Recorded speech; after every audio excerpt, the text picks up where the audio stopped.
Hi, I'm Nate Baglios. I'm the Director of Marketing for Kali Audio, and this is our video user's guide for the LP-UNF. If you own an LP-UNF, this video is for you. If you're considering purchasing an LP-UNF, you're welcome to keep watching, but also check out the product overview video linked in the description below. You can also find information at kaliaudio.com/LP-UNF. Before we get started, we highly encourage you to check out the entire user's manual, which is also linked below.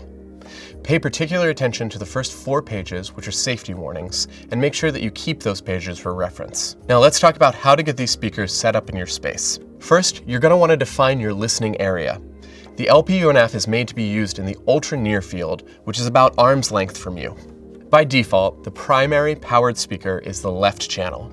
If you prefer for this speaker to be the right, keep watching for how to change it. The speakers should be about the same distance from each other as they are from you, so that there's an equilateral triangle between the 2 speakers and your head. Once you've got the speakers in place, hook them up. Plug them in using the included power cable, and then use the included interconnect cable to plug the primary speaker into the secondary speaker. It doesn't matter which end of the interconnect cable goes into which speaker. The included cable should be long enough for any use case where the speakers are the proper distance apart, but if you would like a longer cable, they're available for purchase at kaliaudio.com. The speakers should only ever be placed right side up. Using them on their sides defeats the purpose of the waveguide, and they're tuned for desktop reflections when they're right side up.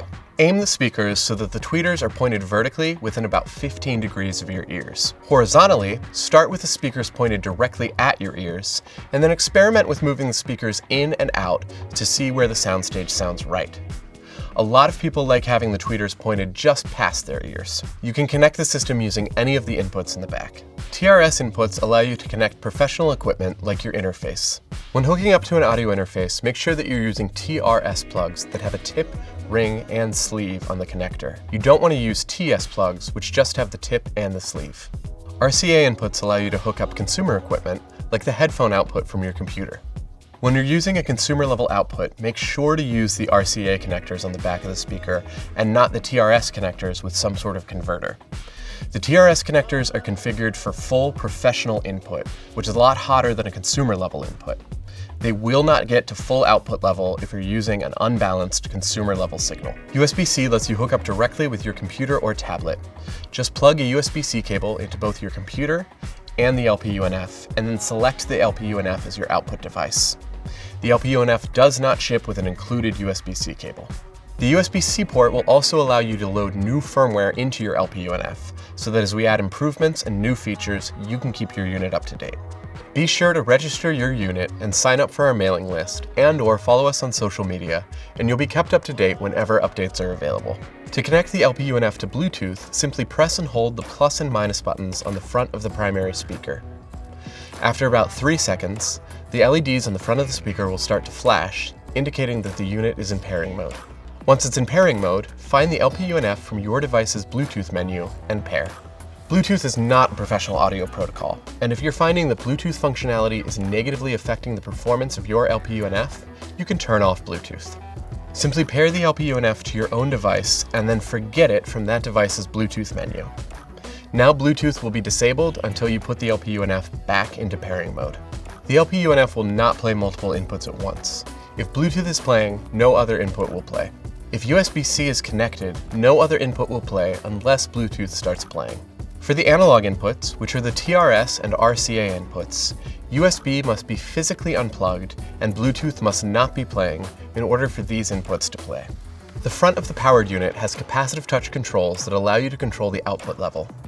There are 11 LEDs with 3 volume steps each, so you can always see exactly where the output level is set. To see exactly how much each of these volume steps changes the output level, there's a chart in the user's manual. If you disable the front LED, these LEDs will still illuminate whenever you change the volume level, and then fade back to black after a few seconds. You can also mute the system by quickly pressing both the plus and minus buttons at the same time. The front LEDs will pulse, indicating that the system is muted. To unmute the system, just press the plus or minus button once, and the system will return to its prior output level. The LED will also indicate if either the powered or passive speaker is in limit. If the limiter engages, the LED will flash on the side where the limiter is engaged. If you see this, make sure to lower the input level going into the speakers. On the back of the LP-UNF, you'll find dip switches that control the boundary EQ and other settings.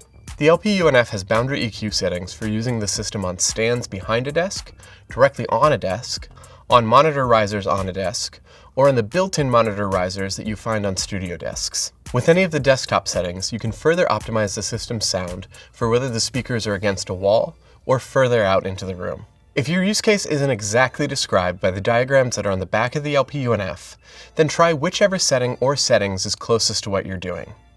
Listen to both of the settings and then decide which one sounds best to you. If you're using room tuning software like Sound ID, you can leave the dip switches in their default position. The other dip switches on the LP-UNF are a 2 dB trim on both the treble and the bass so that you can dial in the sound to your taste. There's also an off switch for the front LED so you can turn it off if it's not your thing. To change the primary speaker to the right channel, power the system down and wait until no LEDs are illuminated. Now power the system back on and wait until all the LEDs on the front are illuminated. When all the LEDs on the front are illuminated, press and hold the minus sign. After about 5 seconds, half of the LEDs will flash to indicate which channel, left or right, the primary speaker will play.